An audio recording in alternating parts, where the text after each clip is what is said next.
But it's not just that. It's also like, It's the hunt itself too. yeah. Yeah, getting back to kind of, the over sensationalization and that, I think there's so much in the marketing side of things that they try and make everything seem so cool, like not life and death ways, but like, wow, can you believe this? And it's just like, man, tell a story when there's a story to be told. Like, not everything has to be epic. Like, and there's so many people out there that you see. Yeah, it's all about the stoke. And I mean, it's just ridiculous to me how all these companies, like, they're just trying to sell that adventure. And a lot of times, guy just goes out, gets lucky, and kills a deer, or gets lucky and finds a shed. It doesn't have to always be like that staged moment of, can you believe this?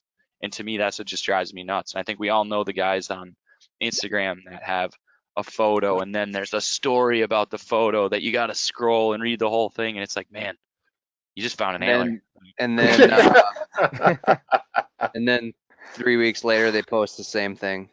Oh yeah, they took 40 photos of that one instant, so then you're gonna see that throughout the year, all of that one memory, and it's like, Yeah. I get it. That's why we do this, is for the memories, but you don't have to sell that to everyone.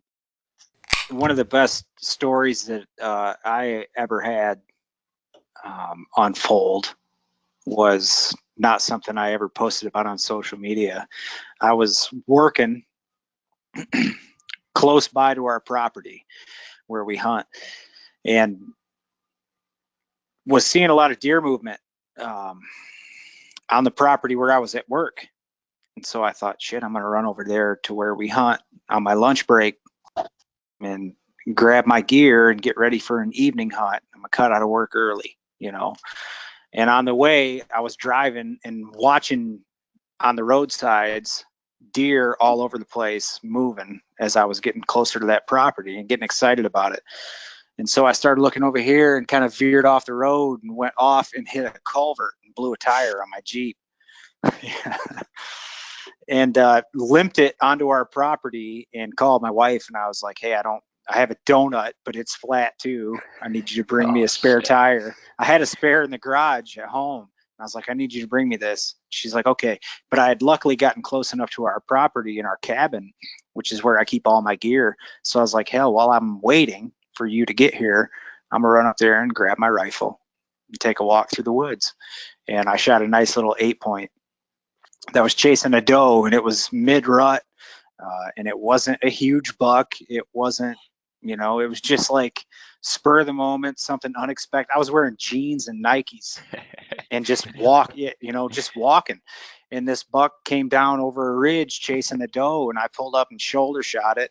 And, the rest is history, but that's nothing that would get any mileage on social media, but that's a real world story that I feel like most guys can relate to something like that. Like, absolutely.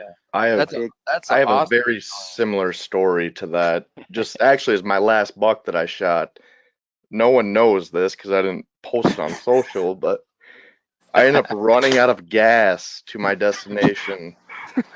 So I called Kara to pick up some gas and give me gas because I was, 6 miles away. It was about a 45-minute drive to the lease, and she grabbed me gas, and I had this urge in my stomach. I had to take a shit. I had to take a shit right off the expressway, right off a ramp. No shit, this is no joke. And this is not something that anybody would just advertise out there. But anyway, yeah, so I ran out of gas. I took a shit right off the exit ramp. She brought me gas. I got to the stand about 45 minutes after daylight, and then I shot my buck, smelling like gas, shit. Yeah. That's an epic story. That deserved a post. And, and I've told that like on another podcast before. I've shared that story before, but no one knows that on social media. You know what I mean? Like they don't know.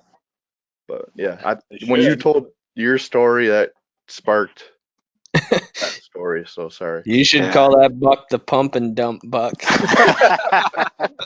The funny thing is I didn't have TP, so I used one of my I had to cut some of my shirt off too, and I dropped my quiver. I dropped my quiver too that same morning Just shit on it. Day. from the Sounds like tree. So I had one arrow. I had one arrow. Talk about a shitty day turning around. Shitty day.